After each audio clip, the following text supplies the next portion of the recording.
You're listening to Talking Threat Intelligence, a podcast dedicated to uncovering the new challenges of today's threat landscape. Each episode, we connect with some of the world's leading practitioners to share stories from the front lines of corporate security. And now, on to the show. Hey, everybody, and welcome back to another episode of Talking Threat Intelligence. I'm your host, Robert Value. And joining me back on the show today for the second time is one of my favorite guests, Mike Evans, Head of Intelligence at Securitas. Mike, thanks for joining me on the show again today. Thank you very much, Rob. Now, Mike, last time we chatted, you and I had a great conversation about the importance of always striving to improve and grow your organization's intelligence function. Can you tell listeners a little bit more about that? Yeah, so we have this a lot internally within the SIU because we're a commercial outfit, but also support the business internally. So from a commercial perspective, there is very much that competitive side of life. And we speak quite frequently internally about how you need to have a lasting impact within intelligence, because speaking plainly, anyone can attempt to go onto Google, open source, and write a report about a product or an incident or an issue there and then do the same thing the next week and the next week and the next week. But is that having a lasting impact on the organization? The first time we did it, it was great. Second time, hey, look, you can do it twice. But you don't want to just do the same thing forever. And we talk awful lot internally and conceptually about how you should always look to do more, do better.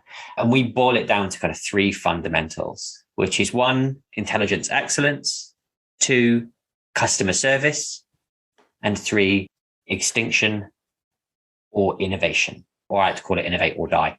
And there's 3 very, very important fundamentals that should run through everything you do within intelligence and arguably kind of any function. With intelligence excellence, everything you do, making sure it's as excellent as it can possibly be. Customer service, because you have customers of intelligence, and making sure that they always get what they asked for and that little bit more so they come back for more next time. And then innovate or die is constantly looking what you do, how you do it, not just looking from the, what we're doing, how do you make it better, but what should we be doing next? What are the big reasons, and I think you hinted at that with the innovation or extinction kind of point, but what are the reasons that someone at the head of their intelligence function should be doing this? Everyone wants and loves a long form intelligence report. And you get huge daily, weeklies, summaries, etc. And whilst there's still very much a use case for that type of product, one of the things that we have seen, and we all see this in our day-to-day lives because of the phones that we have in front of us, is the need for shorter, sharper dissemination and communication channels. It went from being the Facebooks and the MySpaces, then it's gone to 140 character limits in Twitter, now longer. And now we start consuming more things via Snapchats and TikToks, etc. And there's a real big push within the corporate and business spaces for graphics and telling the story using videos, etc. So if you're looking from an innovation perspective, not just the content of intelligence, but the delivery behind it, there is that constant need for innovation. Well, I think about it too on the corporate side, especially when you think about your target audience and they're busy with 50,000 other things. And so if you're not putting that kind of the format of how things should be accounted for into account, and they start ignoring it for whatever reason, and your message isn't getting through, then suddenly you become much more dispensable at the end of the potential. Very much so. And I mean, whilst it's looking at the modes or the channels, as we just mentioned, the various kind of formats, whether it's audio, visual, etc., there will always be that need for that longer form style report or just that report-based product. And we've got various kind of dailies, monthlies, weeklies, etc., and they will always be there. But there's no reason why they can't have a facelift every few months so that you add in a new visual or a new structure to the report or whatever it may be. But it's still fully accessible in the format that people want to receive it in. So we're always going to have the priority intelligence section, which is here's the 3 to 5 things you need to know before exploring these 3 to 5 things you need to know in depth throughout the report. So it's that balance. It's about that need for innovation, but it's that ongoing need to make sure that customers get what they want from the products. And those customers are going to be internal, they're going to be external. There'll be people who've received it for a long time, people who've received it for the very, very first time. What exactly do you mean by innovation? That's a buzzword that can kind of get lost in the corporate world, but like, what exactly do you mean by that? It should always be, I mean, boiling it down to the very, very, very basics is looking at it from an A to B thinking, which is what are we currently doing and how do we do it better? And then B to A thinking, which is kind of the what are we not doing / oh, I wish we could do that, and then trying to move towards it. Innovation can be anything. And with intelligence, it could be starting to fold in things like, we have an intelligence gap here. How can we work on that kind of thematically or technically and start working and producing something in that sphere, but also looking at the products. So really, I would just boil it down to, and it is a really nice high level answer, which is what are we doing now and how can we do it better? Or indeed, what are we not doing? I like that kind of wish list concept of just taking a step back sometimes and saying like, oh, this would be kind of cool to do. You know, you go on these really lovely long form interviews and things. And the last question is always a killer question, which comes out with, if you had a magic wand and you could wave it and achieve one thing, what would it be? You should always kind of have that with everything. And that's what innovation should be. Having it everywhere, in everything, and constantly bringing it into the fold. And whilst it should be there as part of BAU, it should also have its own kind of focus slot as well. So we had our quarterly team meeting this week within the SIU, and we spent time specifically talking about innovation to kind of get that cooking pot moment to see what floats to the top. Let's take it back to that third point that you mentioned too, which I thought was very important. Extinction or innovation. Can you elaborate a bit more on that? So again, kind of commercial space, but it's in any space, particularly with intelligence. If you do not innovate, someone else will, or the world will, and you will not be able to keep pace, either with the competition or indeed the world around you that implies the pressures that means you will fall under. And I mean, if you look at extinction or innovation or innovate or die, as I call it internally, but I just don't put those words on written form because HR and IT love me enough as it is. It's all about looking at that return on investment. And I'm a big fan of the hard return on investment, which is the facts and the figures. But I'm also a big fan of the soft return on investment. So, for example, what's the return on investment of the £100 security officer versus the loss of the bicycle, which is worth £150, for example, and it only gets stolen once a year, versus the soft return on investment, which is, can you put a price on when someone very senior in the organization sends you a WhatsApp or a text or whatever it may be, because that's their chosen form of communication, out of hours to say, I've got a problem. Can you help me with this? That's not going to put numbers on a bit of paper somewhere. But that type of advisory service is a whole different type of return on investment. And that's what Intel is. Yes, there's an element of transactional. How many alerts do you receive? How long did it take you to write this report or this investigation, etc.? But that advisory style engagement, being that trusted advisor to anyone in your organization, whether or not that is someone in the security space, either physical or IT or other, the other kind of related disciplines like fraud, but also being able to work with things like legal, procurement, operations, HR, comms. If you can make the most of those relationships, your return on investment will be huge. Again, not on the pounds and the pennies of life and the numbers on the spreadsheet, but by the fact that they can reach out to you when they feel that they need help with something and you can make that problem go away, or indeed provide them with the confidence to make a decision that's going to create new opportunities. That's a much better return on investment, in my opinion.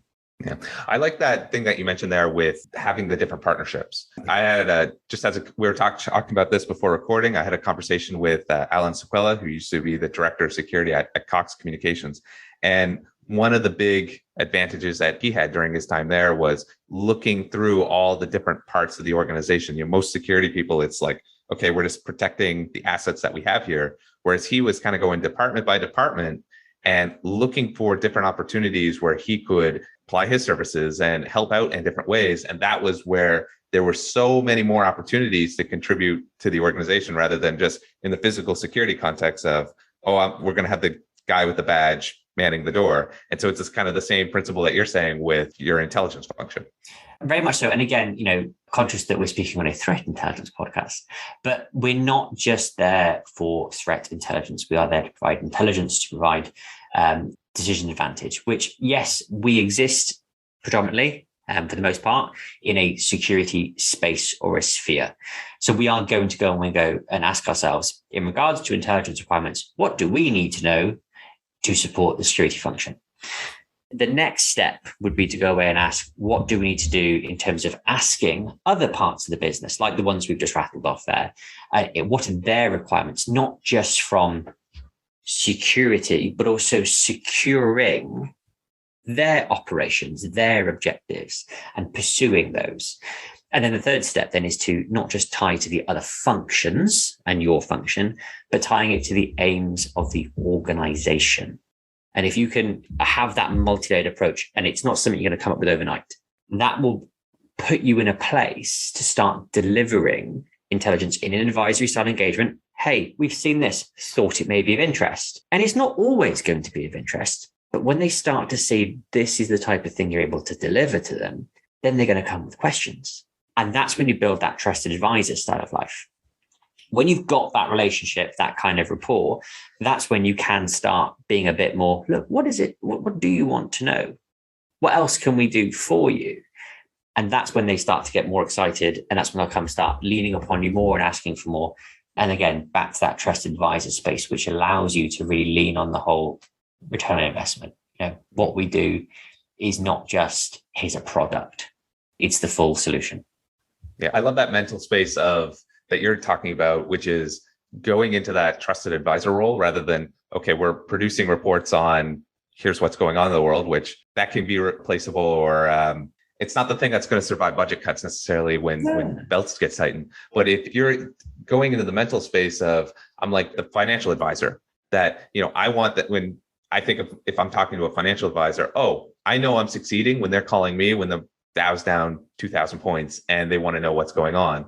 And that's kind of the same space that you got to get into as an head of an intelligence function is, okay, some crap went down somewhere, calling you up at 2 a.m. on WhatsApp. And that's the ultimate sign that you've been successful. I don't mean this flippantly, but it's easy to say, here's what's happening now. By understanding the customer's requirements, before they even ask the question, you can often say to a customer, here's what's happening next. We know you're going to be interested in this. So, you can tell the customers about the upcoming train strikes or whatever it may be, because they're going to want to know about it before they even ask the question. But the bit... I can read the paper too and find out there was a train strike today. Yeah. I'd like to know that a week from now. Exactly. But it's the bit that makes... It's not the here's what you need to know now and here's what you need to know next. It's the start where you are able to go, here's where you need to know this, because it can make what you're doing better. That's a very powerful thing if you're able to do that.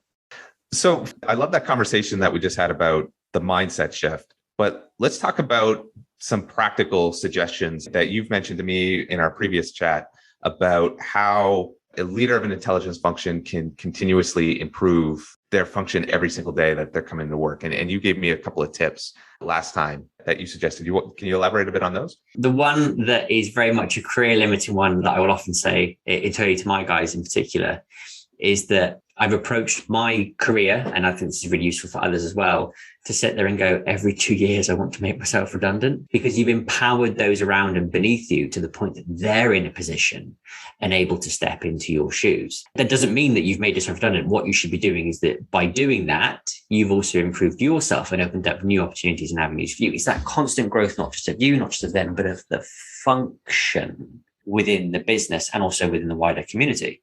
To be able to do that, if you were to kind of look around, particularly for those starting out in their career, is really striving to be a generalist as much as possible. Because when you first start in your career, you're just thrown in the deep end, everything exciting, everything can also be quite intimidating as well. And you don't know which way to turn or where to focus. By just being a generalist, by not getting drawn into just looking at particular threat vector, whether it's protest or crime or cyber or fraud. And again, if you want to go in those fields, that's great. There's lots of kind of routes within those career paths. But if you're just looking at the wider threat intelligence space, be a generalist. Focus on a little bit of everything. Learn a little bit of everything, including like various parts of the world. Because if you are a generalist, when you walk into that room, working on a project, whatever it may be, you're always able to bring something to the party, and more often than not, a unique perspective than the other specialists in the room may not be able to speak to. That's kind of interesting because I think about a lot of other careers, and kind of the thought process that I've had is kind of starting out as a generalist, figuring out what you like, and then eventually figuring out where you want to specialize later down the road. But your kind of point, if I'm getting it right, is maintaining that kind of generalist point of view is quite a big advantage in the intelligence. Whenever you go on some of these like courses, particularly in your later career, you get to the feedback session. There's always at least one person in the room that will always come back with it was nice to go back to the basics for a bit. It was a nice refresher, that type of comment. And it's true.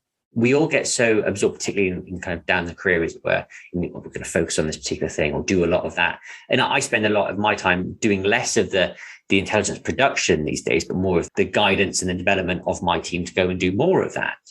So really being able to be generalist and keep that wide skill set, that wide knowledge base is just so important, because as we've all joked about, over the past couple of months, the amount of people who've gone from being COVID experts to experts in Russia, Ukraine, has been incredible. And now you've got someone who's able to dust off the lab jacket and chuck it back on again because of monkeypox.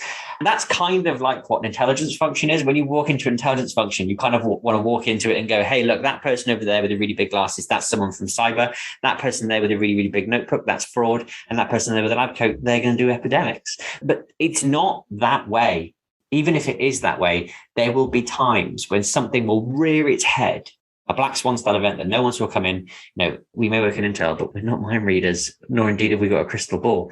But when something goes off, goes bang, a decision maker is going to walk in or drop in on the mailbox and say, guys, what is this? What do I need to know?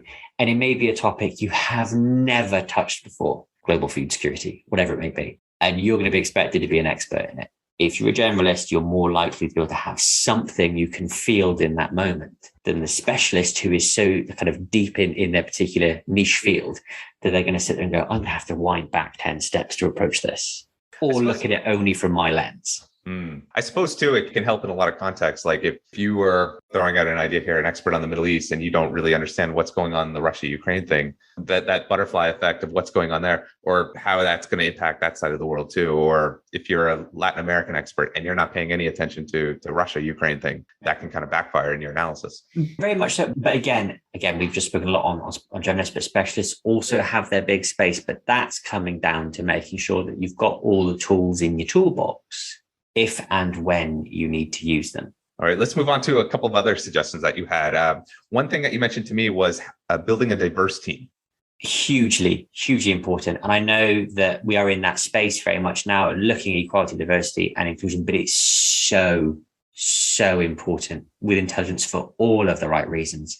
But from a kind of a thematic and technical perspective, diversity of thought, character, and behaviors is just incredibly important. Again, kind of at the team meeting this week, we were throwing out some scenarios and how can you create an assessment on some quite niche problem sets, and having people who were young, old, various backgrounds, different character sets and behaviors is incredible when you start to put a problem there. They're all coming up with different answers.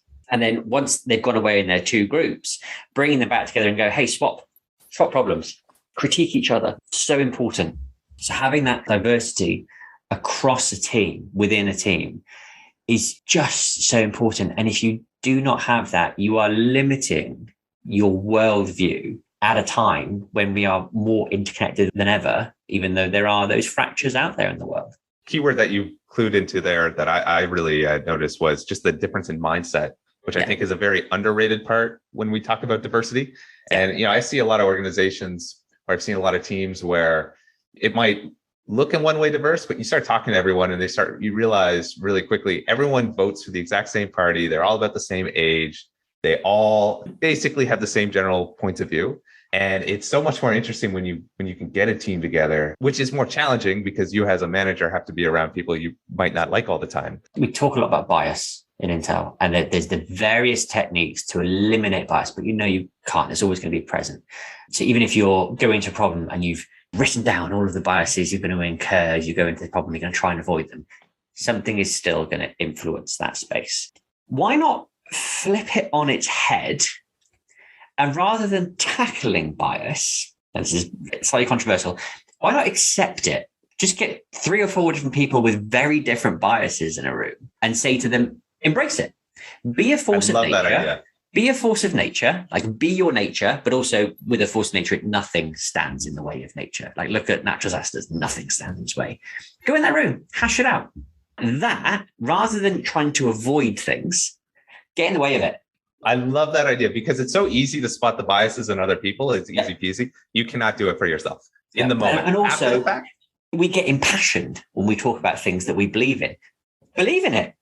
See what comes out, because that is when when the juices are flowing, that's when the magic happens. And if you can get those people in the room and get them passionate about what they believe in, what their analysis and assessment is, that's when you're really, really going to start breaking that ground. Yeah, I love that idea. When we were at one of my previous jobs, I was a manager, and we were producing reports all the time. For the team, we had the wackiest group of people. I had everything in the room from former card-carrying members of the Communist Party all the way to Trump voters. And then everything in between is like, okay, we're going to somehow make this work. Never quite had the opportunity. I've never seen many other organizations quite like that, but it made for, well, very interesting conversations to begin with, but everyone was checking their bias. And if I think about when I've changed my views the most, it was during those 5 to 6 years that I was there. It's the whole kind of definition of madness, isn't it? Doing the same thing and expecting the same results. Hey ho, or doing the same thing and expecting different results. There are arguments for both. But in the grand scheme of things, the world is not the same as it once was. It's not going to stay the same. So how do we adapt to that? But people will always be passionate. Very true. The last point that you mentioned in our previous conversation, Ed, the importance of debriefing after every incident. Incredibly important. And it can be something that is very much overlooked because, hey, we've done that. We've done the product. It's all been sent, or the exercise or whatever it may be. We're all tired. But that kind of live debrief, and even if you can't live debrief, do it as soon as possible. So important. And we actually have a standard questions that we go through after every kind of major project or exercise or whatever it may be to identify what went well, what didn't go well. Why did we approach it that way? Could we approach it differently? Get the old magic wand question out. If we could do it again, what would we do better? And with Intel, there's always that very much key debrief question of what are the intelligence gaps that we can now go chase down for the future. But debriefing is so important because it's that feedback loop. It's not just on the intelligence and it's not just on the performance, but it's also on an individual and team basis as well. As much as everyone may love or otherwise the intelligence cycle and other kind of cycles and frameworks like it, it starts with understanding the customer or the organization. How can you do that if you've not debriefed? Because everything you do, that should change and shape your understanding. I feel like that's the easiest thing to kind of forget because because everyone's busy. Everyone's busy. The mailbox is full. The customer's banging on the door, ringing on the phone for the next piece or whatever it may be. You've just got to spend the time with it. And I think, I know we spent a lot of time talking about the kind of conceptual stuff on this one, as opposed to last time we were talking about the practicalities. I think one of the biggest things that is very much overlooked within Intel, very much so at this point in time, is soft skills as opposed to the hard skills. And soft skills are not just the skills of the behavior, it's also the skills of the individual, it's the behaviors of the team as a whole. Soft skills is so important, and it can be the communication, or it can be spending and taking the time to build relationships, communicate amongst yourselves and ask yourselves, what can we do better? Great point. All right, Mike, let's take this thing home. What's the main takeaway you want listeners to remember from this episode? The main takeaway from this episode would most certainly be is that at the end of the day, be prepared as much as possible, but be prepared to change. All right. And what are you working on now? And how can listeners get in touch? At this point in time, we are heavily working on how we can increase the accessibility of what we do and how we do it with intelligence. Because if you look at a lot of reporting, it's sent to a tactical level audience. Does it mean an awful lot to a frontline and operational audience? Probably not so much. Alerting, sending out to a frontline audience, that means an awful lot to them, but it's going to miss some of the context for that tactical space. So for us, we are continually looking at how we can always go further, faster with what we do, how we do it, and why we do it. And reaching us, dropping into the mailbox, which is intelligence@securitas.com. Very cool. All right, Mike, thanks again for being on the show. Well, thanks, Rob. Again, that was Mike Evans, Head of Intelligence at Securitas. Thanks again for listening to Talking Threat Intelligence. Never miss an episode by subscribing to the show on Spotify, Apple Podcasts, or wherever else you listen to these episodes. And if you'd like more insights on building a successful threat intelligence program, be sure to check out our resource page at liferafinc.com/blog. That's liferafinc.com/blog. And I hope you tune in next time.